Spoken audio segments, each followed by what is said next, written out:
Bismillahirrahmanirrahim. Oh, lupa pula ambil mikrofon. Allah.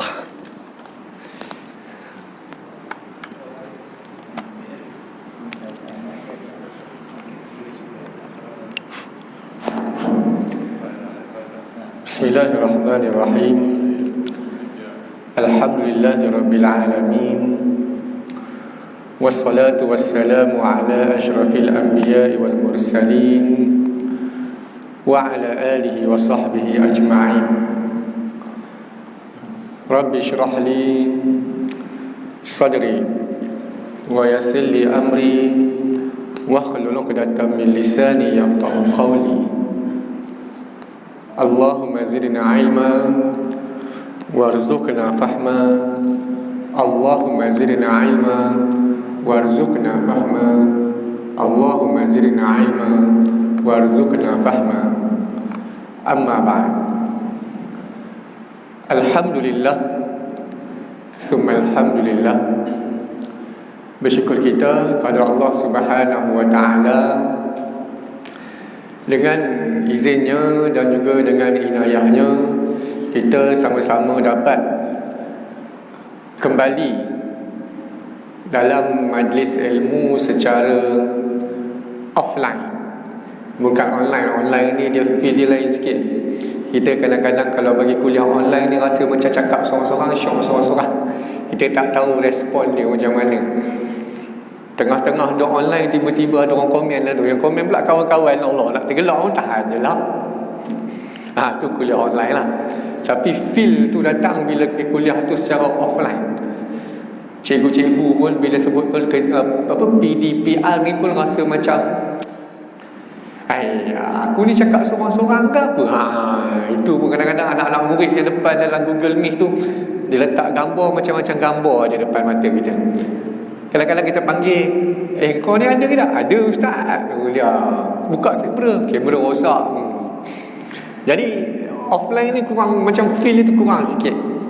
Tapi kalau online ni alhamdulillah dengan keizinan yang telah diberikan oleh pihak berwajib, terutamanya kita di bawah seliaan Jabatan Agama Islam Wilayah Persekutuan Jawi di Putrajaya ataupun di Labuan, kita dibenarkan. Tapi di Kuala Lumpur masih belum lagi dibenarkan untuk melaksanakan sedikit tazkirah lah. Jadi di atas kesempatan yang diberikan ini, kita datang ke majlis ilmu, dapat bersama-sama sementara menanti di antara waktu maghrib dan isyak ni banyak benefit dia. Jadi kita duduk di sini ni bukanlah satu kerugian. Ada satu surau dekat Pesil 17, Surau Pudina. Saya pun bagi kuliah kat situ sebulan 2 kali. Hari Isnin minggu kedua, minggu pertama dan minggu ketiga. Kat situ pun macam kita jugalah di PPYM Sadri dan juga Cintan ini. Bila tak ada kuliah, dia orang datang juga. Adalah sekali terjumpa dia orang ni, walaupun veteran, tapi kayuh basikal tu cukup semangat kita. Bukan kayuh kat basikal. Kadang-kadang jumpa tengah, ustaz, kenapa? Boring lah ustaz, antara maghrib dengan isyak tak ada apa-apa. Dia rasa feel kosong. Jadi bila rasa kosong tu, kita pun sebenarnya tukang ajar ni pun rasa kosong juga. Biasa lepas maghrib pergi ada juga kuliah. Ada juga buka cari bahan-bahan bacaan. Tapi bila tak ada tu macam dia aktiviti otak tu kurang. Aktiviti nak maklumat tu memang masuk, tapi dia bila masuk tak keluar, dia lain. Tapi bila masuk dia keluar, apply, bekerja, kita praktik. Itu jadi makin bertambah ilmu. Jadi malam ni kita datang alhamdulillah mengingatkan kembali apa yang kita mungkin kadang-kadang terlupa, ataupun nak menguatkan kembali apa yang telah kita ingat. Jadi alhamdulillah malam ni surah Al-Qudus di Persil 16 ini saya sendiri akan berkuliah sebanyak di sini, sebab kita pun, saya mewakili AJK penaja surah Al-Qudus di sini pada hari Sabtu minggu kedua dan juga minggu ketiga. Setakat ni kita ambil kuliah bertajuk umum lah. InsyaAllah akan datang kita ni lah, sebab kita pun tak pasti macam mana situasi PKPB lah, PKP lah, PKPP kan, bila nak kembali kepada asalnya wallahu alam. Jadi kita ambil lah mana-mana yang berkenaan, yang mana insya-Allah malam ni saya akan sambung topik yang berkaitan pada kuliah online yang dua kali dah kita buat dalam live FB surah Al-Qudus. Malam ni juga alhamdulillah kita dapat bersama juga live FB dengan satu institusi jenamanya cukup popular, yang cukup kuat di Putrajaya tu, geng surau Putrajaya. Jadi kita manfaatkan semuanya. Di surau kita pun ada, geng surau Putrajaya pun ada. Jadi insya-Allah dengan maklumat, ilmu dan sebagainya kita sampaikan kepada orang ramai, kita insya-Allah menjadi sedekah jariah buat kita. Jadi dengan ini insya-Allah kita mulakan dengan rasmi kuliah kita. Insya-Allah kita akan jemput lagi insya-Allah pada akan datang, kita akan cari, kita akan cuba meriahkanlah surau Al-Qudus ini dengan majlis ilmu. Jadi insya-Allah malam ni kita akan sambung pada topik-topik yang berkaitan pada kuliah online yang lepas. Yang mana pada kuliah-kuliah yang lepas, kuliah online, di sana dalam kuliah online tu saya ada menyebut berbicara berkaitan dengan surah Al-Mudassir. Macam bateri nak habis pula dah merah. Surah Al-Mudassir, yang mana dalam tu dinyatakan oleh Allah Subhanahu wa taala bagaimana kita ini, amalan kita ini, setiap daripada kita, diri kita ni, amalan kita ni umpama gadaian.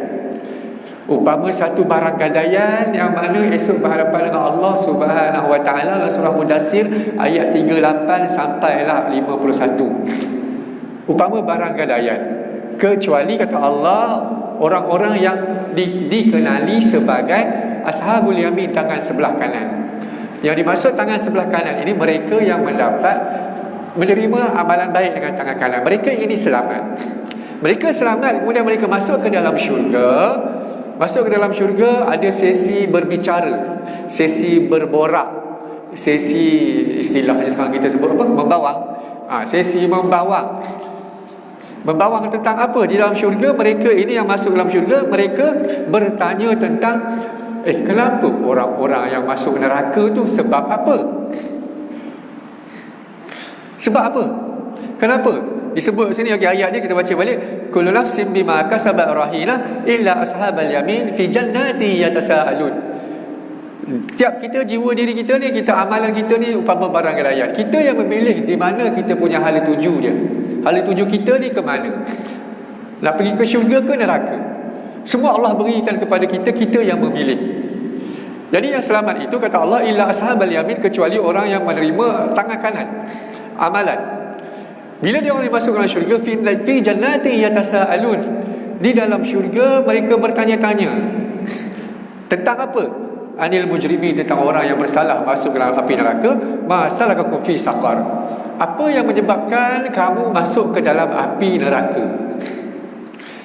Akhirnya kita huraikan, kita sebab kita nak cepat kita masuk yang ayat seterusnya. Antara yang menyebabkan mereka masuk ke dalam neraka, mereka kata qalu pada ayat 43, lam nakum minal musallin, sebab apa kami tak solat? Tak solat. Bukankah kita ni sebagai tanggungjawab orang Islam, lebih-lebih lagi dalam bulan Rejab, kita semua tahu tentang peristiwa Isra dan Mi'raj. Rasulullah sallallahu alaihi wasallam mendapat arahan dari Allah SWT, directly dari Allah tentang solat, yang mana solat merupakan merupakan amalan yang pertama dihisab di depan Allah Subhanahu wa taala. Tak solat, inilah menyebabkan kami masuk ke dalam api neraka. Kemudian lagi, kenapa? Walam naku nut'imul miskin, kemudian kami tak pernah beri makan kepada orang miskin. Maksud dia apa? Tak pernah bersedekah, tak pernah membantu langsung orang miskin. Itu uraikan hari itu, relate dengan surah Al-Maun juga. Ara'aital ladzi yukadzibu biddin, apakah kamu tidak melihat orang yang mendustakan agama? Siapa? Ara'aital ladzi yukadzibu biddin fadzalikal ladzi yad'ul yatim. Mereka ni membiarkan anak-anak yatim tak makan dan sebagainya. Sebab bila anak yatim ni pahala boleh banyak kalau jaga dengan elok-elok. Wala yahuddu ala ta'amil miskin, dan tak pernah pun nak merangsang orang lain. Malah mereka ni diceritakan ayat ni surah Al-Maun, orang-orang kafir Quraisy dulu bila nak buat kebaikan, bagi sedekah kepada orang miskin, orang memerlukan, dia orang menghalang. Tak pernah encourage langsung. Nak buat baik pun dia pun tak senang. Tu dia. Inilah orang yang mendustakan agama. Ni antaranya dalam surah Al-Mudassir, mereka walam nakunu ta'imul miskin, tak pernah bagi makan kepada orang miskin. Kemudian wa kunna naqudu ma'al qaidin, kami dulu di dunia duduk bersama-sama orang yang tak berapa nak baik. Sekarang ada kecoh apa? Sugar book, sugar daddy, macam-macam lah. Wa kunna naqudu ma'al qaidin, ni juga antara menyebabkan kami masuk ke dalam neraka. Kemudian wa kunna nukadzibu biyaumiddin, dan kami juga tak percaya kepada hari kiamat, hari pembalasan. Tak percaya langsung. Kita ni orang Islam kena percaya kepada hari pembalasan, kena percaya kepada, kalau tengok dalam rukun iman, ada berapa rukun iman? Ada 6. Semua itu perkara-perkara gaib, perkara yang tak nampak. Dalamnya ada apa? Percaya kepada Allah, percaya kepada Rasul, percaya kepada kitab, percaya kepada hari kiamat, percaya semua. Kalau kita sebut satu-satu agak-agak boleh tak bila anak tanya, ayah, rukun iman ada berapa? 5. Betul ke ya? Cuba bilang dia dengan confident. Yang pertama, rukun iman mengucap 2 kalimah syahadah. Anak pun dengar sampai yang kelima. Ayah, itu rukun Islam lah. Allah, silap jawab pula rupanya. Maknanya rukun iman ni percaya kepada hari kiamat. Di sana ada pembalasan, di sana ada ganjaran. Ini hidup kita di dunia ni, kita nak cari ni. Lebih-lebih lagi hari itu pada kuliah online, hari itu kita ceritakan tentang bagaimana bulan Rejab ini, orang Arab, masyarakat Arab jahiliah dulu, bila sampai bulan Rejab, termasuk bulan Rejab ni juga termasuk bulan-bulan haram. Apa dia bulan haram tu? Zulqaidah, Zulhijjah, Muharram, Rejab. Itu Piyu Rahman ada beritahu cerita kan, antaranya bulan Rejab. 4 bulan ni, salah satunya bulan Rejab. Bila buka dalam tafsir Al-Quran berkaitan dengan bulan-bulan haram, yang mana orang Arab jahiliah ketika itu, bila sampai bulan haram, sebelum Islam sampai, mereka stop berperang, stop bergaduh, stop bergocoh. Maknanya ketika itu gencatan senjata berlaku bersama mereka. Even diceritakan terjumpa jalan-jalan lalu lalang, terjumpa dengan orang yang dikatakan orang yang membunuh bapa dia ataupun saudara mara dia, abang dia, kakak dia, mereka tak balas dendam. Sebab apa? Bulan Rejab. Apa Rejab? Rejab maksud dia Al-Asam, bisu, tuli. Tak, maksud dia bisu apa? Tak ada bunyi langsung ting ting ting ting apa pedang-pedang berlaga, tidak ada. Makna kenjatan senjata nak beritahu apa kepada kita? Terus buat amalan kebaikan. Ambil semangat Rejab tu. Jadi kita ni sampai bulan Rejab, betul lah kata Piyu Rahman itu datang kata, kita nak tanam benih-benih kebaikan. Hasilnya kita nak dapat bila bulan Ramadan. Rejab, Syaban, Ramadan, tak lama. Hari ini dia berapa? 52 hari. Malah semangat dalam bulan Rejab juga. Dalam ayat Quran menyatakan, ulama orang Arab ketika itu, orang jahiliah kata, tanya kepada Rasulullah tentang bulan haram ini, boleh ke berperang? Tak boleh. Sekiranya berperang dianggap sebagai melakukan dosa-dosa besar. Ulama-ulama menyatakan, termasuk dalam tafsir Qutubi, kalau buat jahat dianggap dosa besar, masa inilah peluangnya untuk buat baik, kerana kebaikan itu akan diganda-gandakan. Dah peluang ada. Jangan jadi macam ni, hari kiamat pun tak percaya. Jadi di sini apa dia? Mereka tak solat, tak bagi bantuan kepada orang miskin yang memerlukan, bersama orang-orang yang tak betul, jahat. Kemudian mereka tak percaya kepada hari kiamat. Sampai apa? Hatta atanal yaqin, sehingga datang kepada kami al-yaqin, iaitu kematian. Dah masuk dalam kubur, siapa nak selamatkan kita lagi? Kita jerit macam mana pun, panggillah nama siapa pun, katalah kalau kita waktu kita dapat merasa, kita pun tak tahu kita nak ditanam di mana, tapi Allah Subhanahu Wa Taala melalui Al-Quran, melalui Rasulullah sallallahu alaihi wasallam menceritakan kepada kita tentang situasi esok di alam kubur. Dah masuk dalam kubur baru nak menyesal apa? Tak gunalah. Tak gunalah. Rugi. Ada ayat Quran kita tengok dalam surah Munafikun lah, ada cerita. Di sini disebut apa? Kalau kita rangkumkan ayat-ayat tadi yang kita sebut surah Mudassir, kita nak relate dekat juga. Jadi tak berzekah dan sebagainya di sini. Antara ayat favourite ustaz-ustaz bila jadi imam. Hujung-hujung surah Munafikun. Hak awal-awal dia tak baca sangat sebab susah sikit nak baca. Sebab apa? Ayat dia complicated. Idza ja'akal munafiquna qalu nashhadu innaka rasulullah wallahu ya'lamu innaka rasuluhu wallahu yashhadu innal munafiqina lakadzibun. Berat sikit kat lidah. Tapi ayat di belakang tu ada sebut, ya ayyuhallazina amanu la tulhikum amwalukum wala auladukum an dzikrillah wa may yaf'al dzalika fa ulaika humul khasirun. Belum poinnya lagi. Ada poinnya. Wa anfiqu mimma razaqnakum min qabli an ya'tiya ahadakumul maut. Wa anfiqu kata Allah. Wa dan Anfiqu ni dalam bahasa Arab maksud dia berbelanjalah, bersedekahlah, berinfaklah. Mimma razaqnakum, daripada apa yang kami rezekikan kepada kamu, min qabli an ya'tiya ahadakumul maut, sebelum datangnya kepada kamu apa dia? Al-maut, kematian.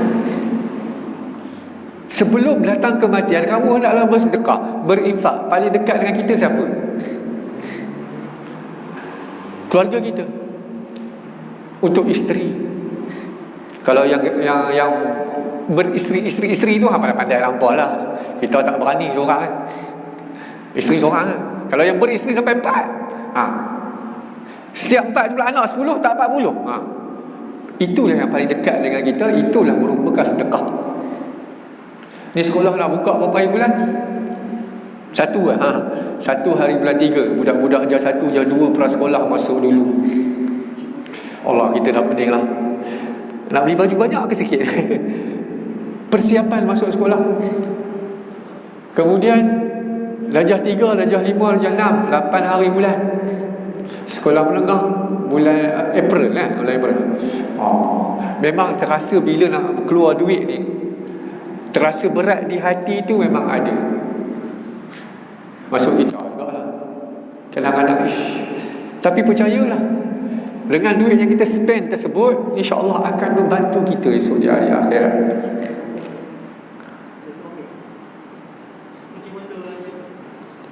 Dia dia tanya tadi kunci motor siapa ni. Jadi bersedekahlah, berinfaklah sebelum sampai kematian. Tapi bila dah masuk ke dalam kubur, yang kita baca tadi, hatta atanal yaqin, kata orang kafir, orang-orang yang masuk ke dalam neraka tadi, dah sampai masuk ke dalam kubur, dah kematian baru datang keyakinan. Di sini juga Allah cerita dalam surah Munafikun pada ayat 10. Fayaqula rabbi laula akhartani ila ajalin qarib. Fayaqula rabbi, mereka pun berkata yang dah masuk dalam kubur ni, Rabbi, ya Rabb. Kalau buka Al-Quran, perkataan Rabbi ni, dia tak datang huruf ya tau. Tak datang huruf ya. Tapi bila buka dalam kamus, apa penterjemahan dia baca, Rabbi, wahai Tuhan kami. Gitu juga waktu kita duduk antara dua sujud. Lepas suku kita baca apa? Rabbighfirli wa Rabbighfirli. Asal dia tulisan dia, kalau tulisan asal dia Rabaya. Ya tu maksud dia saya. Rabbi, Tuhan saya. Kita ada sebut Ummi. Ummi apa Ummi? Ummi itu ibu saya. Abi, bapa saya. Asal dia daripada perkataan umun tu ibu. Tapi bila letak ya, orang belajar bahasa Arab ni, dia akan belajar, dia akan tahu ya ni stand for what. Ya tu maksud dia saya. Jadi ummi, abi. Kemudian kita ada sebut ya habibi. Apa maksud dia? Wahai kekasihku. Tapi dalam ayat ni termasuk juga doa-doa antara dua sujud tu, Rabbighfirli, Rabbi tak ada ya. Tapi terjemahan dia Tuhan saya. Mana hilang ya tu? Kenapa dalam Quran buang? Quran tak cukup huruf ke? Tidak.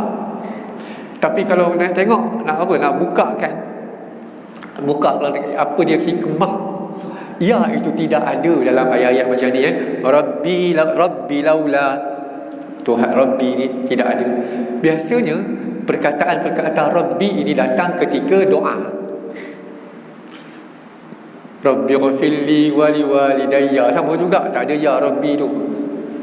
Rabbi ghfirli warhamni warjburni warfa'ni ketika kita tasyahud antara duduk antara dua sujud dalam Quran.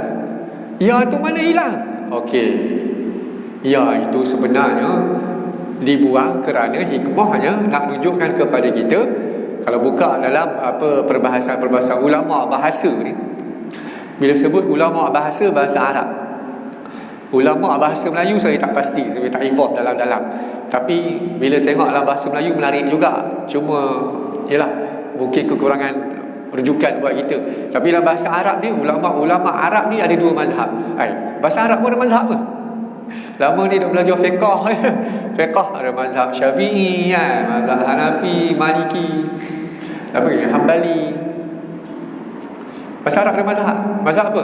Mazhab Kufah dengan mazhab Basrah. Mazhab Kufah, mazhab Basrah. Kufah di Iraq, Basrah pun di Iraq. Mereka itulah bermulanya perkembangan bahasa Arab secara detail, secara mendalam. Jadi bila tak ada ya pada perkataan Rabbi itu, nak beritahu apa? Beritahulah kepada kita hikmahnya ialah betapa dekatnya Tuhan dengan kita.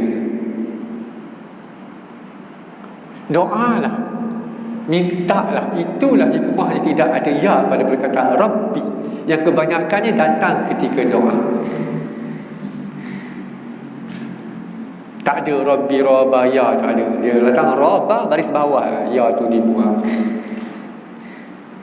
Jadi di sini Rabbi, wahai Tuhan kami, laula akhartani ila ajalin qarib.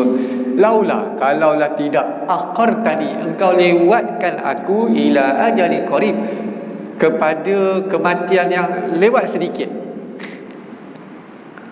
Kalau boleh lewatkan kematian aku sedikit. Cerita dah masuk dalam kubur, minta delay pula nak mati no. Dekat dunia ni bolehlah delay macam-macam. Nak delay apa? Delay lewat pembayaran loan kereta boleh, telefon bank, hello, moratorium boleh guna gitu. Saya tak tahu moratorium boleh ke. Sampai bank kata kalau nak moratorium dipersilakan, tapi call, jangan tak call pula, sebab mereka ada sistem. Kemudian kita hutang kawan-kawan, kau bila nak bayar? Berapa ringgit hutang? 3,000. Banyak. Minta lagi kawan, kita call kawan, Mat, aku tak ada duit lagi ya, boleh delay tak? Hutang kat dunia boleh delay lagi. Hutang rumah boleh delay, boleh kot dia dengan bank. Tapi mati, kita pun tak pasti kematian kita ni kat mana, tanah mana, jam berapa, tempat berapa. Hari ni keluar paper, hari ni ke malam tadi baca, ada aksiden dekat Lebuhraya Paguh tak silap. Kereta tu jatuh kawasan Gaur, dah 10 bulan dalam tu, baru perasan ada aksiden. Polis pergi cari, dijumpai oleh pekerja yang misi rumput tu. Mayat dah 3 tengkorak. Allah, agaknya aksiden waktu PKP kamu ni. Itu kematian dia. Tak tahulah bagaimana perasaan waris dia. Duk cari tak jumpa. Itu wallahualam. Tapi mereka ni yang masuk dalam kubur ni, mereka kata Rabbi laula akhartani ila ajalin qarib. Berdoa, berharap kalaulah boleh dilewatkan kematianku ini. Kerana apa? Ada dua benda dia orang minta dari Allah Subhanahu Wa Taala. Ini peluang dia. Kita di dunia ni, inilah peluang. Mereka minta dua benda. Fa'asaddaqa. Yang pertama fa'asaddaqa. Apa maksud dia? Bersedekah, berinfak, bercharity. Yang kedua, wa akum minas salihin, dan jadikanlah aku daripada orang yang soleh. Cuba kita compare ayat surah Mudassir tadi dengan ayat surah Munafiqun ni. Yang Mudassir tadi, mereka masuk ke dalam kubur, orang yang syurga bertanya kepada orang yang neraka, antara sebab apa? Tak buat baik, tak beri makan kepada orang miskin, tak membantu langsung, tak percaya kepada hari kiamat. Tapi bila dah masuk ke dalam alam kubur, baru mereka kata hatta atanal yakin, barulah datang kepada kami keyakinan kematian tu, kan baru rasa yakin, baru nak rasa yakin. Bila masuk dalam kubur pun dah, lau rabbi laula akhartani ila ajalin qarib fa asaddaqa wa akum minas salihin. Ya Allah, ya Tuhanku, lewatkan delay lah kematianku ni. Sebab apa? Nak bersedekah dan juga buat amalan yang soleh. Agak-agak Tuhan nak jawab apa? Yang ayat ke-11 surah Munafiqun, wala yu'akhirallahu nafsan idza jaa ajaluha. Wa dan lan tidak. Lan ni datang selepas tu fi'il mudhari', dipanggil past present tense dalam bahasa Arab. Wala yu'akhir. Yu'akhir tu maksud lewat. Lan tu maksud apa? Kalau terjemah dalam bahasa Inggeris, apa? Never and ever. Itu maksudnya. Sekali-kali tidak, kami akan lewatkan. Itu maksud dia. Walai yu'akhir. Tidak akan lewat, tidak akan didelaykan, tidak akan dilambatkan. Sekali-kali tidak. Ini bahasa Arab ni. Kalau bahasa Arab, huruf la, contoh apa? Dia tidak minum. La yashrab, itu maksud dia tidak minum. La tashrab, hang jangan minum. Tapi letak lan tashrab, ataupun lan ashrab, sekali-kali tidak aku akan minum. Tak ingat senang kalau belajar bahasa Arab? Susah. Tapi boleh, tak ada masalah kalau rajin. Kalau rajin. Kita dulu belajar kat Syria, lupa berkenaan diri tu. Belajar kat Syria lama, 6 tahun.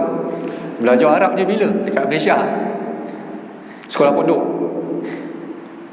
Pendidikan awal saya darjah 1 tadika sampai darjah 2 dekat Amerika, ikut bapak belajar luar negara, US, dekat Mississippi. Bolehlah cakap Arab mereka orang putih. Balik Malaysia kejap, dia orang kata Mak Saleh silap, nak baca bahasa Melayu tak reti. Teruk betul ya. Mudah. Ya dah, first environment to English, so you have to speak English like every time. Tapi now English tu kurang, Arab lah lebih. Tak apalah. Sekolah rendah sampai darjah 5, ayah mak campak saya ke sekolah pondok di Kedah. Waktu tu kami duduk di Gombak. Campak pergi Kedah, teruk naik orang tu boleh cakap Kedah.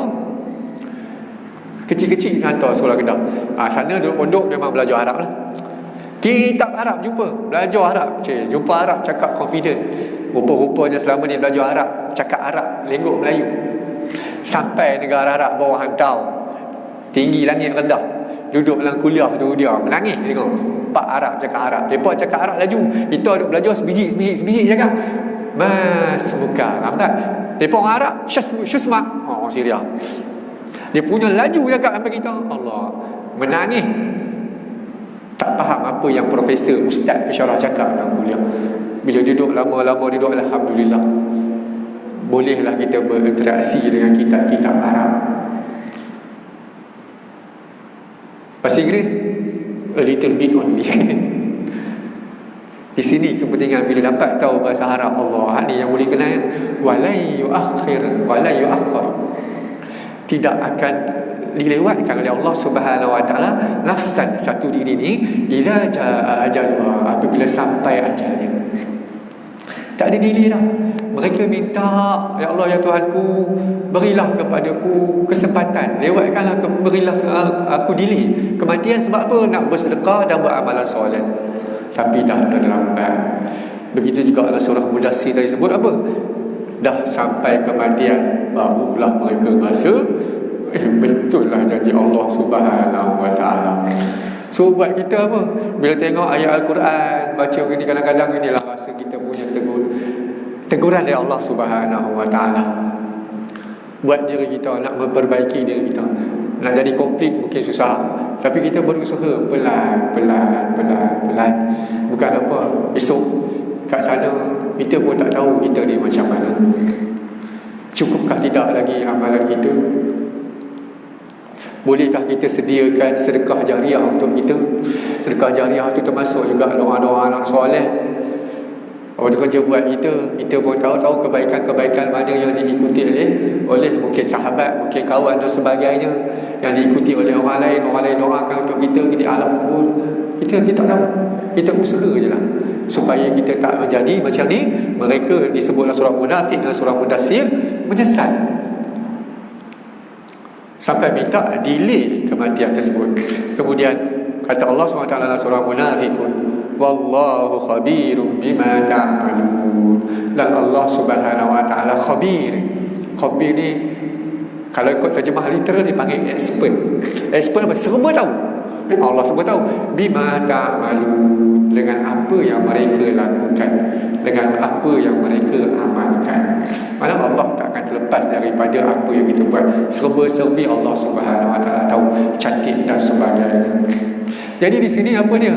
Kita carilah kebaikan yang boleh membawa kita, insya-Allah akan, kita pun tak tahu ke mana kan. Kita pun biasa dengar ada cerita, semua tahu pasal cerita seorang pelacur wanita masuk syurga sebab bagi anjing minum. Kita pun banyak kan anjing ni petang-petang tengok, tak tahu anjing mana. Tapi yang menarik tadi tengok dalam Facebook, Allah dekat India,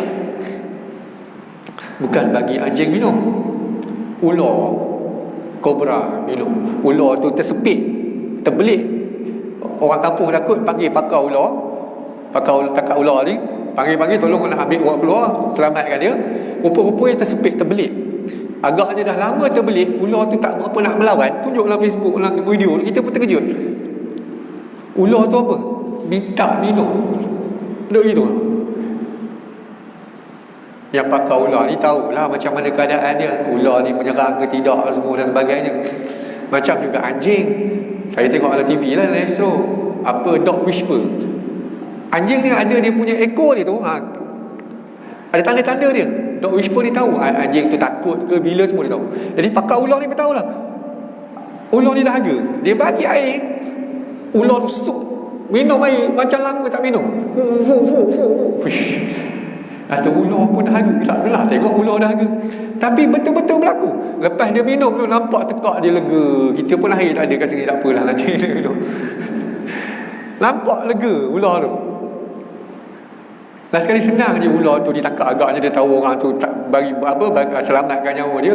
Dia tak apa-apa nak melawan, masuk dalam bekas selamat.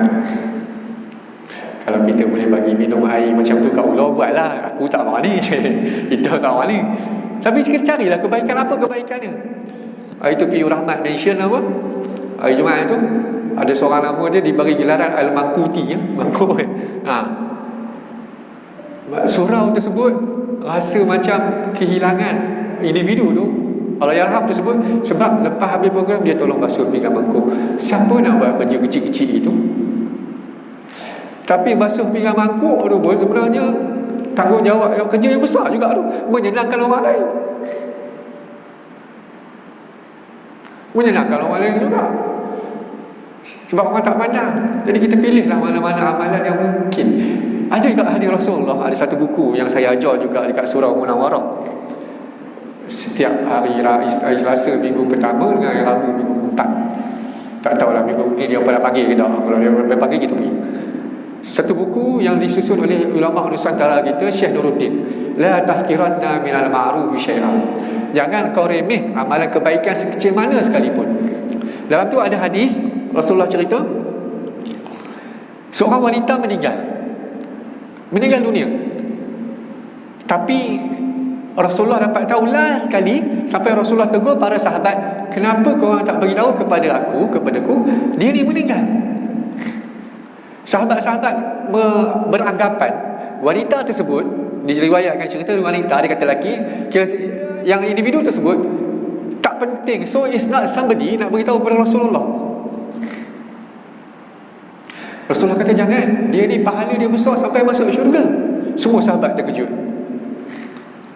Apa amalan yang dia buat dia Rasulullah? Amalan dia, dia tak tunjuk ke orang. Malam-malam tengah gelap-gelap, dia mencuci, membersihkan Masjid Nabawi. Malam-malam. Kita malam-malam cuci surau ni hang jangan buat. CCTV ada satu cerah malam-malam. Dengar CCTV ni, suara kalau low kuatkan suara dengar apa yang kita cakap ni. Jangan buat. Yang kata nak curi tabung. Tabung dah boleh satu. Kita buat siang-siang lah kalau nak buat. Cuci. Tapi dia tak nak orang lain tahu. Dia nak apa ikhlas dia tak ada. Tak ada siapa tahu. Jadi dia buat benda amalan tersebut tidak diketahui. Sahabat pun rasa macam tak ada siapa-siapa. Rasulullah kata jangan. Itu amalan yang boleh dicontohi oleh orang lain, boleh menyebabkan masuk ke dalam syurga. Kita pun bolehlah kutip sikit dalam hadis yang lain menyebut apa? Kutip sampah, mencuci kotoran daripada tempat sembahyang kita, surau atau masjid sebagai mahar bidadari esok di syurga. Apa lagi robot lah. Dalam hadis ni juga nak menceritakan kepada kita apa? Rasulullah ni dia punya hebat. Dia kenal orang, kawan-kawan dia, bukan setakat kenal. Dia kenal orang, kawan dia tu kenal seseorang, dia punya bin ayah dia sampai berapa generasi pun Rasulullah kenal. Kita takat nama dia kita kenal. Nama bin bapak dia tak kenal lah. Atuk dia lagi tak kenal. Moyang dia lagi tak kenal. Kadang-kadang kita kenal dengan nama gelaran dia, nama betul tak kenal. Ada kawan tu belajar, suara dia serak-serak basah. Suara dia ibarat dia orang kata macam apa, penyanyi perempuan kita nama Ella, dia menyanyi lagu suara serak-serak basah. Gelaran dia apa? Mat Ella. Gelaran Mat Ella lekat sampai sekarang. Bila tanya nama betul, semua pakat gaul kepala. Nama hang nak yang nama dia Lutfi. Mat Ella Lutfi. Tapi nama gelaran tu sampai sekarang orang kenal. Dia dan kita nama gelaran kenal, nama sendiri tak kenal. Ada juga sahabat lain, nama popular dia Ajang, nama betul semua tak kenal. Sampai hang nama apa Ajang tu pun kau lah lama kawan tak tahu nama sendiri. Dia pun sebutlah nama betul dah. Jadi kita ni ambil antara dia, kita kenal kawan-kawan lebih-lebih kita. Saya pun tak masuk lagi ni, tak lama lepas ni masuk lah. Jadi kita kenal lagi jiran-jiran kita ni lama ni apa. Kurang-kurang tahu. Tengok anak abang tu. Okey, ni anak dia. Kenal? Abang ni dengan tu adik-beradik kan? Belum duduk lagi dah kenal lah. Hari tu melawak simpan handphone. Dia melawak simpan handphone sampai pakat cari handphone balik, kau kena curi. Tahu. Jadi nak beritahu apa? Kita setirulah sikap Rasulullah tadi tu kan. Lain dapat daripada amalan yang disembunyikan oleh perempuan tersebut sehingga layak masuk ke syurga. Rasulullah kenal semua sahabat-sahabat dia. Allah, 5 minit lagi tak habis lagi. Okey, kemudian sambung lagi. Surah Mudassir ayat 48, 49, 50, 51. Kalau tak sempat kita uraikan pada kuliah akan datang hari Sabtu minggu kedua insya-Allah. Kata Allah Subhanahu wa taala lagi dalam surah Mudassir, fama tanfa'uhum syafa'atus syafi'in fama lahum 'anit tadhkirati mu'ridin ka'annahum humurun mustanfirah farrat min qaswarah. Fama tanfa'uhum syafa'atus syafi'in. Waktu itu kata Allah Subhanahu wa taala, syafaat tak memberi apa-apa kesan kepada mereka. Sebab apa? Pertolongan yang mereka minta itu semuanya dah amalan kejahatan, keburukan, so tak boleh membantu mereka, tak selamat. Jadi kepada kita carilah amalan sebanyaknya, moga-moga amalan itu diterima oleh Allah Subhanahu wa taala. Itu yang membantuan. Kemudian fama lahum an tadhkirati mu'ridin. Antara sifat-sifat orang mereka ni yang masuk ke dalam neraka ini, orang mujrim yang bersalah, fama lahum an tazkirati mu'ridin. Masuk waktu dah ke? Tak apa, kita baca dulu. Fama lahum an tazkirati mu'ridin. Pada mereka ini tazkirah mu'ridin. Tazkirah mendengar kuliah, mendengar tazkirah, mendengar nasihat, mu'ridin berpaling, tak nak dengar langsung. Sampai Allah SWT ibaratkan mereka ni seperti apa? Ka'annahum humurun mustanfirah. Mereka ini diibaratkan, golongan-golongan yang ada dengar nasihat lari ni, mereka ni diibaratkan sebagai kuda belang yang lari lintang pukang. Humurun mustanfirah, kuda belang yang lari lintang pukang. Farrat min kaswara, mereka lari sebab takut daripada orang yang memburu mereka.